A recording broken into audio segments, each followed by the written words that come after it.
ZBPS टिंच 1 Urdu subject EVS 2 Shivaji Maharaj का जन्म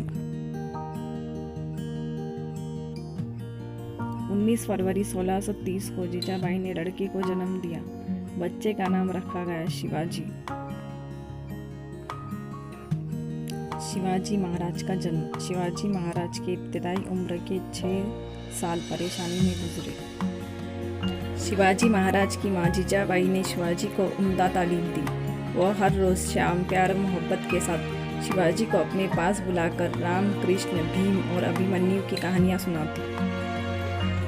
संत ज्ञानेश्वर, नामदेव और एकनाथ के अभंग सुनाती। शिवाजी महाराज को ये सब सुनकर एहसास होता कि बड़े होकर इन्हें इन लोगों की तरह बहादुर बनना है।